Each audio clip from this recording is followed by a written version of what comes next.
Authorities in Rwanda's capital, Kigali, say around 600 fighters from the M23 rebel group, which has challenged the government of the Democratic Republic of Congo in the eastern parts of the country for close to a year, has now crossed into Rwanda. In recent weeks, there has been infighting within the M23, which has resulted in one faction taking the upper hand, assuming and restructuring the leadership of the rebel movement. Bosco Ntaganda, a leader of one faction of the M23 rebel group, fled to the neighboring Rwanda and ended up at the U.S. Embassy in Kigali, where he asked to be transferred to the International Criminal Court.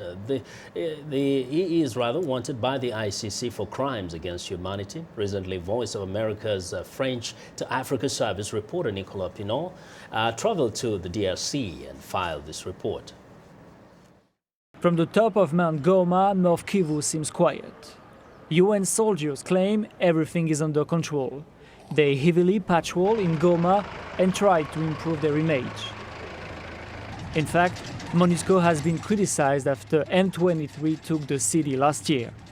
We carry out regular patrolling in those areas, and we ensure that the protection of civilians are taken care in those areas also. In case we have to use this force, we will use it for the protection of civilians. UN forces say they control the situation in Goma, but just behind me in the mountains, M23 rebels are just there. Despite the fights among M23, rebels are all around Goma. And without any progress in Kampala, rebels and Congolese army say they are ready to fight. Back in Goma, people try to live with the uncertainty. Insecurity and high prices have made life difficult. And businessmen complain about the situation. We fear that the war might come back. Prices are increasing for food because we have to pay huge taxes in Rushuru, the territory controlled by M23. Not far from Goma, the humanitarian drama continues. More than 14,000 people, mostly women and children, are waiting without hope. Mugunga 3 camp is a tragic symbol of the never-ending crisis in eastern Congo. From Goma, Nicolas Pinault, VOA. For more on his trip to the DRC, Nicolas now joins us in the studio. Welcome to In Focus, Nicolas. Thank you for having me. Now, just help us understand, when you're on the ground, do you get some kind of insight into what these groups are really fighting about? What is the agenda, M23 and other groups there? The key agenda, obviously, that's the resources in these provinces, North Kivu, and especially minerals. You have a lot of product that you can use, especially in electronics, and gold, obviously. That's the key issue right there. And the coming big problem for the region is oil, because unfortunately, or maybe fortunately for them, they found that they had the capacity to have oil in the northern Kivu. So it might be the next big thing that the rebels will be fighting about. Is it that they want to control the area so they can extract those minerals and sell them as a group, or they're asking the government in Kinshasa to make sure that the people in that area benefit from those resources? Actually, right now, it's already the case. They already control some areas and they sell themselves the products. When they talk, they always ask for a fair share of, of the business, but what they really want is not any involvement from the government. And on the political agenda of the M23, you have a kind of big autonomy for Northern Kivu, which is what they have right now. Yeah. Okay. Now, let's talk about the people themselves, the civilians that you met.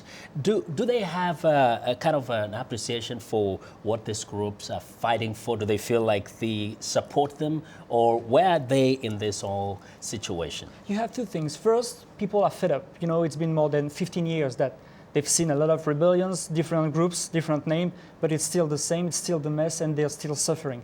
But on the other side, you have to remember the presidential election 2011, and there is a kind of lack of legitimacy of the President Kabila, especially in Eastern Congo, because he promised so much in 2006 when he was first elected at the head of the country. And right now, a lot of people say we need to see more improvement, especially the roads and things like that. So You know, it's always in between in this kind of situation, but people really want to see improvement of their daily life in Eastern Congo. Yes, and now latest is actually the split in the M23 group. Very interesting to see that Bosco Ntaganda, who was the real big leader of the M23, split and left the group being led now by Sultani Makenga.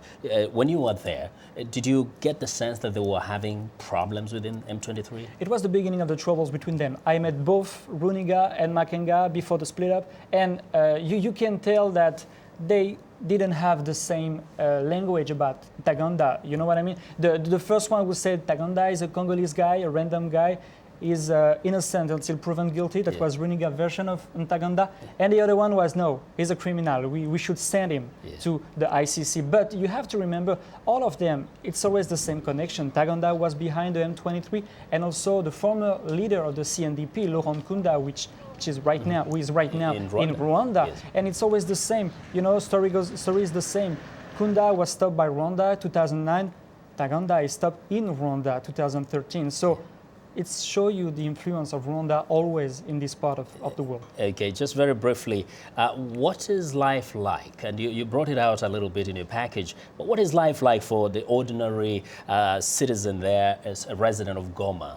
It's very tough, especially because of insecurity. We talk a lot about M23, but you have so many rebel groups in the area that it's very dangerous for them, especially for women when they go, you know, for agriculture to work on a daily. And also the food prices are becoming very expensive because you have so many taxes paid for the rebels group, and it's very difficult for businessmen, you know, to bring the food in Goma. And it's very a pity because Goma is so green. You have so many things that you can do around Goma, but because of all these issues, it's very difficult for the people. Wow, it's very sad to hear that. Thank you very much, Nicolas. Thank you.